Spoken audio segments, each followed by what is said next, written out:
बच्चों, welcome back to my channel commerce Adda institute. तो चलिए आज की क्लास में बेटा हम लोग इंडियन इकोनॉमी का जो बाकी था उस टॉपिक को कवर करते हैं, जिसमें हम लोग ने पढ़ चुका था एग्रीकल्चर सेक्टर, इंडस्ट्रियल सेक्टर। आज हम लोग पढ़ेंगे बेटा फॉरेन ट्रेड।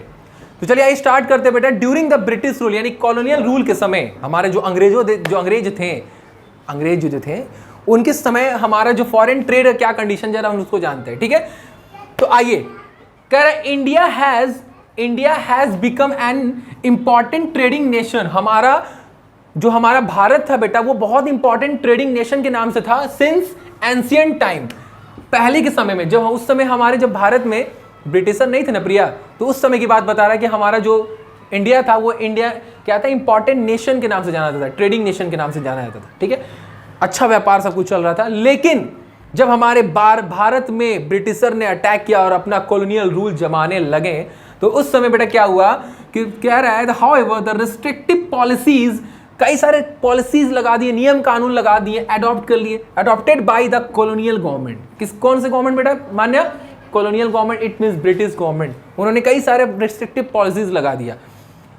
किसमें बेटा? स्ट्रक्चर में क्या लिखा? एडवर्सली अफेक्टेड द स्ट्रक्चर, जो हमारे भारत के स्ट्रक्चर को बर्बाद किया, जो हमारे इंफ्रास्ट्रक्चर उसको बर्बाद किया। कॉम्पोजिशन मतलब होता है पूरे डायरेक्शन को बदल दिया। कौन सा डायरेक्शन बेटा? एक्सपोर्ट और इंपोर्ट, ये दो डायरेक्शन को उन्होंने बदल दिया। क्या एक्सपोर्ट हम लोग क्या करते थे उस समय जब ब्रिटिश गवर्नमेंट थे? तो रॉ मटेरियल, हमारे भारत से जितना रॉ मटेरियल था वो यहाँ से क्या करवा लेते थे, पूरा एक्सपोर्ट करवा लेते थे, और वहां से बोलते थे कि इंपोर्ट करो क्या, फिनिश गुड्स, ठीक है। तो कंपोजिशन को बदल दिया, पूरे डायरेक्शन को उल्टा सीधा कर दिया। और सबसे मोस्ट इंपॉर्टेंट उन्होंने वॉल्यूम को बदल दिया बेटा। वॉल्यूम मतलब होता है क्वांटिटी, जितना गुड्स हम प्रोड्यूस करते हैं कितने वॉल्यूम में, कितने क्वांटिटी में, उस क्वांटिटी को इन्होंने बदल दिया। उन्होंने क्या किया कि जितना प्रोडक्शन हुआ मेरे यहाँ, जो भी हैंडमेड जो भी प्रोडक्ट्स बने हैं, तो उसका जो फॉरेन ट्रेड होगा वो 50% हमारा किसके साथ होना चाहिए? ब्रिटेन के साथ होना चाहिए। ये बात मैं नहीं कर रहा हूँ, ये बात कौन कहे थे?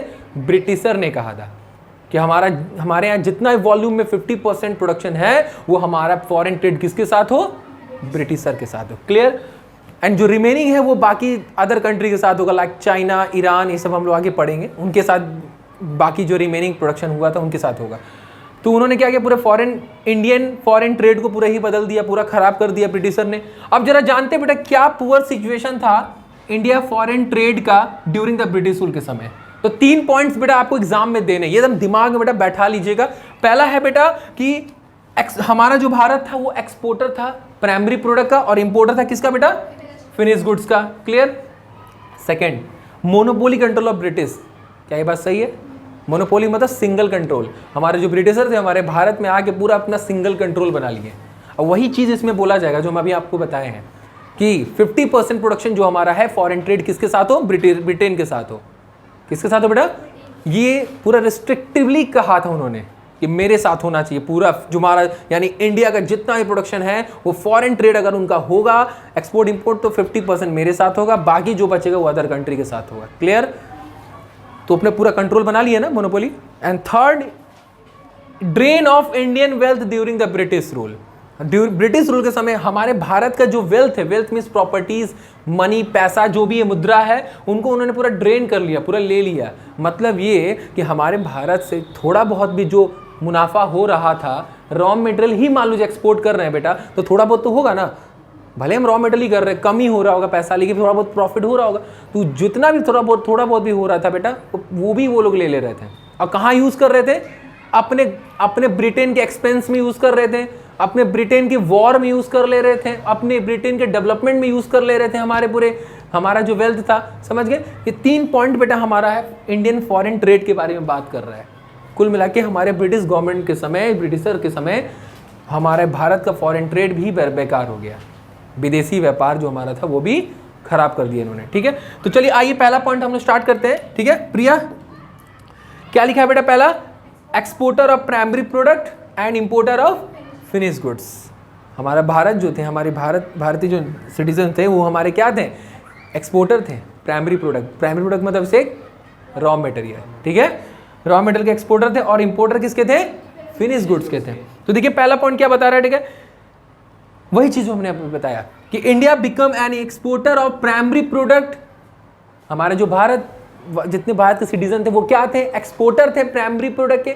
सच एज प्राइमरी प्रोडक्ट में क्या क्या आता है, रॉ मीन्स कच्चा, रॉ सिल्क, कॉटन, वुल, सुगर, इंडिगो, जूट, इसके एक्सपोर्टर थे।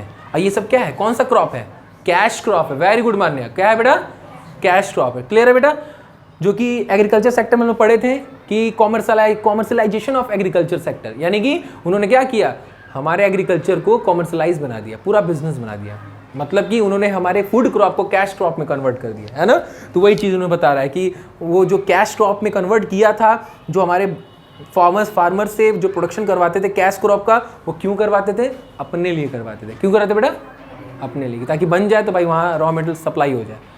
सेकेंड पॉइंट बेटा, इंपोर्टर ऑफ फिनिश गुड्स। हमारे भारत और क्या थे बेटा, इंपोर्टर थे, कि हमने जो रॉ मटेरियल भेजा है तो वो भेजा नहीं है, वो भेज तो दिया है, वो बन के यहीं आएगा, ज़बरदस्ती आएगा लेकिन आएगा ज़रूर। इतने चोर थे सब, है कि नहीं, तो आएगा ज़रूर।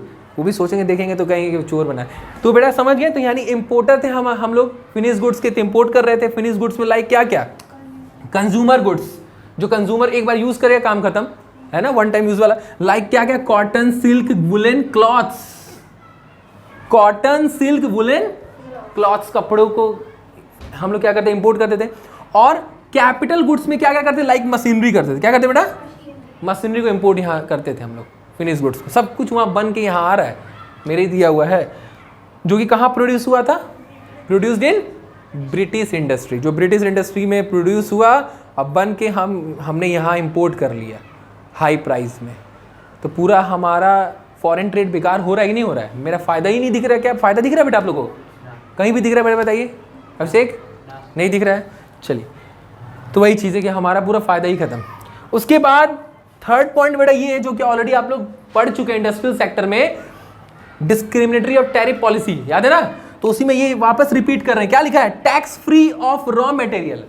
उन्होंने क्या कर दिया, हम जो यहाँ से रॉ मटेरियल एक्सपोर्ट कर रहे थे उसको उसमें टैक्स फ्री लगा दिया, यानी टैक्स कुछ नहीं देना पड़ेगा, समझ गए। दूसरा, उन्होंने क्या किया कि जो हम लोग फिनिश गुड्स यहाँ इंपोर्ट कर रहे थे उसमें भी टैक्स फ्री कर दिया, क्योंकि वो लोग चोर थे। जानते हैं क्यों चोर थे, क्योंकि उसमें फायदा हमारा नहीं हो रहा था, किसका हो रहा था, ब्रिटिश गवर्नमेंट का हो रहा था। क्लियर बेटा ना, इसलिए टैक्स फ्री कर दिया। लेकिन अब तो सबसे बड़ी बात हम बोले जा रहे हैं, क्योंकि वो सबसे बड़े चोर थे। क्यों पता है, क्योंकि उन्होंने टैक्स बहुत हैवी लगा दिया था।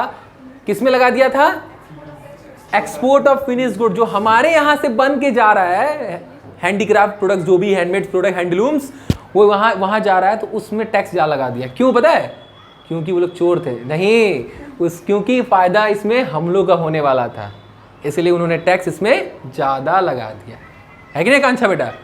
ठीक है, तो चलिए बेटा अब इसको आप लोग नोट कर लीजिए।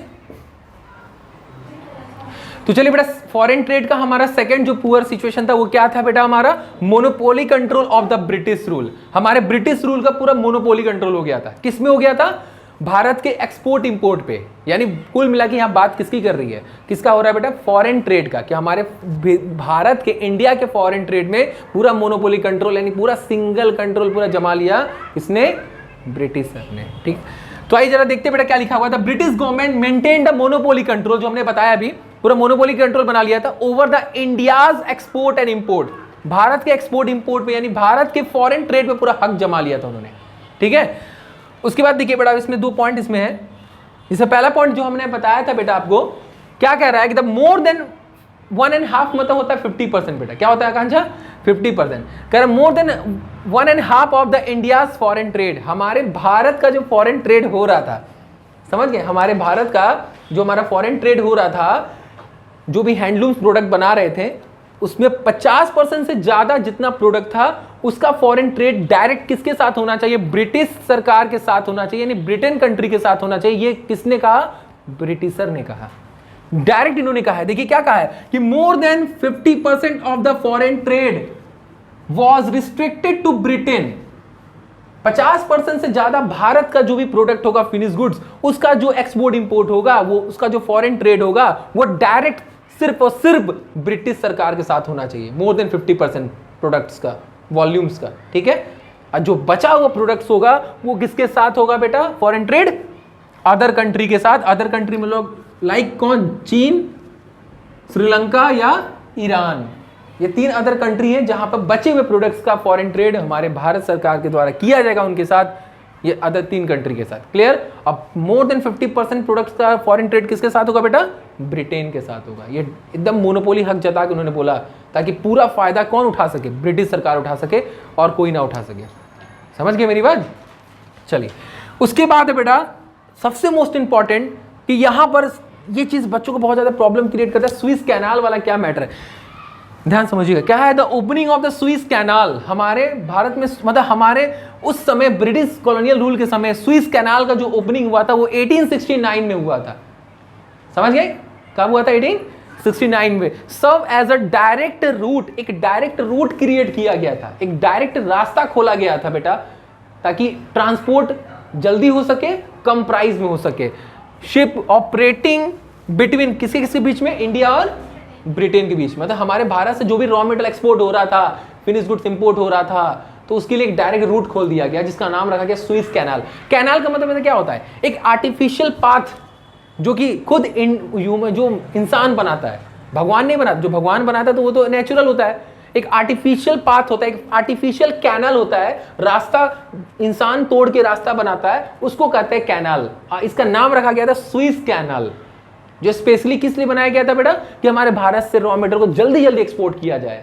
ठीक है, इसके बारे में ब्रीफली हम बेटा इसको एक्सप्लेन किए यहां पर। देखिए दिया है, the Swiss canal is an artificial waterway. एक आर्टिफिशियल बनाया गया खुद का वाटरवे था, एक पानी रास्ता था, running from north and south across, जो नॉर्थ से साउथ की तरफ था। ठीक है, across the isthmus of Swiss in the north east of Egypt. देखिए बेटा, इस्थमस का मतलब बेटा एक पूरा जो रास्ता होता है पूरा एकदम पत्थरों के साथ, उस थमस को बेटा क्या कर दिया गया था? स्वीज कर दिया गया। स्वीज मतलब 2 पार्ट्स में बांट करके एक रास्ता खोल दिया गया था नॉर्थ ईस्टर्न इजिप्ट में, पूरे इजिप्ट में, पूरे मिक्स एरिया में, हमारा नॉर्थ ईस्ट में एक रास्ता पाथ खोल दिया गया था, ताकि हम क्या कर सके बेटा? ट्रांसपोर्ट कर सके। ठीक है, फिर सेकंड पॉइंट बेटा बता रहा है कि the opening of Swiss canal in 1869 reduced the, ये जो हमारे स्विस कैनाल को जो ओपनिंग हुआ था 1869 में, ये बेसिकली क्यों हुआ था? यहां पर नहीं लिखा हुआ था, यहां क्लियरली लिखा हुआ है। ये क्यों हुआ था? Reduce the cost of transportation, transportation के खर्चों को बचाने के लिए, और made the access to Indian market easier, और भारत के मार्केट को इजीली कैप्चर करने के लिए, जल्दी कैप्चर करने के लिए, है ना, और ट्रांसपोर्टेशन खर्चों को बचाने के लिए, जल्दी जल्दी ट्रांसपोर्ट करने के लिए ही स्विस कैनाल को ओपनिंग किया गया था। समझ गए मेरी बात? देखिए जरा स्विस कैनाल को ओपनिंग कैसे हुआ, जरा देखिए। पहले क्या होता था बेटा यहां पर कि भारत से हमारा जो लंदन की तरफ जो जाता था सामान, एक्सपोर्ट या इंपोर्ट जो भी होता था, वो जस्ट लाइक ऐसे घूम के जाना पड़ता था, ऐसे ऐसे से पूरा पानी की तरफ घूम के जाना पड़ता था, जो कि कितना टाइम लगता था? बता रहा है कि 12,300 मील्स, बोले तो 19,800 किलोमीटर पूरा घूम के ऐसे जाके लंदन ट्रांसपोर्ट होता था। लेकिन इतना टाइम को देखते हुए उन्होंने क्या किया ब्रिटिश सरकार ने, कि टाइम को बचाने के लिए, पैसे को बचाने के लिए और इंडियन मार्केट को कैप्चर करने के लिए उन्होंने क्या किया? एक शॉर्टकट रास्ता खोल दिया। ठीक है, इंसानों के द्वारा रास्ता, मतलब पत्थरों को तोड़ते हुए एक पानी के रास्ता शॉर्टकट बनाया, जिसका नाम रखा कौन सा कैनाल? स्विस कैनाल रखा है बेटा नाम। ठीक है, जो कब खोला गया था बेटा? 1869। ये 1 मार्क्स में पूछता है बेटा, याद रखिएगा। 1869 में स्विस कैनाल को ओपनिंग हुआ था, और इस समय इसका टाइमिंग कितना लगा? देखिए कितना मील्स लगा? 7,200 मील्स। कम हो गया कि नहीं? जहां 12,300 था, यहाँ 7,200 मील्स लग रहा है। और कितना किलोमीटर? 11,600। जहां 19,800 किलोमीटर लगता था, अब कितना लग रहा है? 11,600। पूरा किलोमीटर बच रहा है, कम खर्चा भी लग रहा है। लग रहा है नहीं लग रहा बेटा? तो ये देखिए ऐसे कैनाल बनाया गया, ये कैनाल यहाँ से बनाया गया। ठीक है, ये हो गया। एंड लास्ट बेटा है the canal provided a direct trade route. एक डायरेक्ट ट्रेड रूट बताता है, सिंपल वही बता रहा है जो कि आप लोग जानते हैं, ये कोई इतना इंपॉर्टेंट नहीं है। ये डायरेक्ट बता रहा है कि ट्रेड रूट है for operating between the Britain और इंडिया। ब्रिटेन और इंडिया के बीच का एक डायरेक्ट ट्रेड रूट बन गया। And avoiding the sail around Africa, है ना, जो जल यात्रा होता है, जो यात्रा होता है बेटा अफ्रीका के बीच में, उतना लंबा डिस्टेंस ना कवर करके, उसको छोड़ के, अवॉइड करके ब्रिटेन और इंडिया के बीच में रूट खोल दिया गया। ठीक है, अब इसको बेटा नोट कर लीजिए। तो चलिए बेटा उसके बाद अब नेक्स्ट टॉपिक पढ़ते हैं, मतलब थर्ड पॉइंट हमारा पढ़ते, फॉरेन ट्रेड में क्या प्रॉब्लम हुआ था ब्रिटिश सरकार के समय, कॉलोनियल रूल के टाइम। तो लिखा था drain of Indian wealth during the British rule. जब ब्रिटिश रूल का शासन था, कॉलोनियल रूल था, तो उस समय उन्होंने क्या किया, हमारे भारत का वेल्थ, वेल्थ मतलब होता है बेटा प्रॉपर्टीज, है ना, इट मीन्स इसको यहां पर ये बोल सकते हैं आप सरप्लस, क्या बोल सकते हैं बेटा, सरप्लस। सरप्लस मतलब जो भी फायदा था हमारा, जो ट्रेड करते समय, क्या करते समय बेटा, हम जो ट्रेड कर रहे थे, वो भी कौन सा ट्रेड, फॉरेन ट्रेड, जो फॉरेन ट्रेड करते समय जो भी हमें सरप्लस हो रहा था बेटा भारत में, उस सरप्लस को उन्होंने क्या कर दिया, ड्रेन कर लिया, यानी ले लिया, यूज कर लिया। हमारे भारत का जो भी सरप्लस हो रहा था ट्रेड से, कैसे सरप्लस होगा बेटा, एक्सपोर्ट करके, कि हम जो भी एक्सपोर्ट कर रहे थे, एक्सपोर्ट करते समय जो भी हमें प्रॉफिट हो रहा था, सरप्लस हो रहा था बेटा, उस सरप्लस को हम, वो सरप्लस को ब्रिटिश सरकार ही अपने काम में यूज कर लेती थी, अपने आप में यूज कर लेती थी, यानी हम, मेरे पास कुछ बचता ही नहीं था। तो वही चीज यहां बता रहा है। देखिए यहां पर क्लियरली हम आपको बता चुके हैं, यहां पर देख लीजिए, the under the British rule, British rule के समय the Indian become an exporter of the primary product. ये आप लोग ऑलरेडी जानते हैं कि ब्रिटिश रूल के समय हमारा भारत क्या था, एक्सपोर्टर था प्राइमरी प्रोडक्ट का। प्राइमरी प्रोडक्ट मतलब कि रॉ मटेरियल का एक्सपोर्टर था, जो कि एक्सपोर्ट करता था, और इंपोर्टर था क्या चीज का, मान्य फिनिश गुड्स का, ठीक है। There was huge export surplus, उसके अकॉर्डिंग उनको क्या होता था, बहुत ज्यादा एक्सपोर्ट सरप्लस, जो भी सरप्लस होता था, सरप्लस बोले तो प्रॉफिट होता था, सरप्लस बोले तो जो भी प्रॉफिट होता था, ड्यू टू एक्सेस एक्सपोर्ट, ज्यादा वो एक्सपोर्ट हमारे भारत से जो हो रहा था, उससे जो भी प्रॉफिट हो रहा था, उस प्रॉफिट को क्या कर रहा है, देखिए एक्सपोर्ट सरप्लस वाज यूज, जिसको यूज कर लिया गया, किसके द्वारा, ब्रिटिश गवर्नमेंट के द्वारा उन्होंने यूज कर लिया, ठीक है। तो जो भी एक्सपोर्ट हो रहा था उन्होंने क्या कर लिया बेटा, यूज कर लिया। और यूज करके देखिए जरा, देखिए कहां कहां उन्होंने यूज किया, यहाँ 3 पॉइंट हम आपको यहाँ क्लियरली बता रहे हैं कि ब्रिटिश गवर्नमेंट ने कहां कहां उन्होंने यूज किया। तो पहला बता रहा है, to make the payment for the expense incurred by the office setup by the colonial government in Britain. मतलब ये इन्होंने ये बोला कि वो पेमेंट कहां, उस सरप्लस का वो पहला यूज कहां कर रहे थे, कि जो अपने कंट्री यानी ब्रिटेन में जो कॉलोनियल गवर्नमेंट थी, वो कोई भी ऑफिस सेटअप कर रही थी, कोई भी ऑफिस वो सेटअप कर रही थी, कोई बिजनेस सेटअप कर रही होगी, तो उसको बिजनेस सेटअप करने में जो भी खर्चा आ रहा था, तो वो खर्चों का पेमेंट कहां से कर रही थी, हमारा एक्सपोर्ट सरप्लस यूज करके। समझ गए। तो ये पहला ट्रेन उन्होंने किया, इंडियन वेल्थ का पहला ट्रेन किया कि नहीं किया, किया ना बेटा, यूज किया उन्होंने।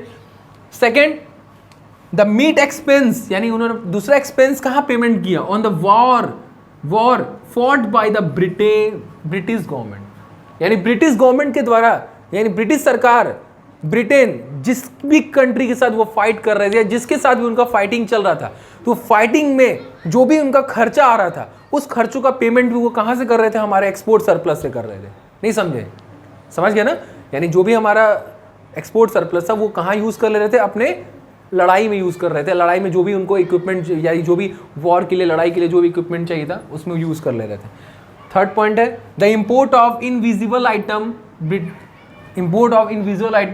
By the British government. British government जो है, जो भी इंपोर्ट कर रही थी इनविजिबल आइटम मतलब सर्विस, मान लीजिए क्या बेटा, सर्विस, जो भी वो सर्विस जिस भी कंट्री से वो ले रही थी, कौन ले रहा था, ब्रिटिश गवर्नमेंट, यानी ब्रिटेन जो भी कंट्री से वो सर्विस ले रहे थे, इनविजिबल आइटम मतलब सर्विस, इनविजिबल आइटम मतलब बेटा सर्विस, जो भी वो सर्विस ले रहे थे, वो सर्विस का ही पेमेंट कहाँ से कर रहे थे, हमारा एक्सपोर्ट सरप्लस यानी इंडियन वेल्थ से यूज करके पेमेंट कर रहे थे। ठीक है, सर्विस में क्या क्या हो सकता है, जैसे मान लीजिए इंश्योरेंस हो गया, बैंकिंग हो गया, बीमा वगैरह करवाना, है ना, या कोई अदर सर्विस हो गया, या बैंकिंग मतलब होता है लोन लेना, ब्रिटेन गवर्नमेंट या किसी कंट्री से लोन ले रहे थे, तो लोन का पेमेंट जो भी भरपाई हो रहा था, जो भी एक्सपेंस हो रहा था, उसमें हमारा इंडियन का ही वेल्थ को यूज़ किया जा रहा था।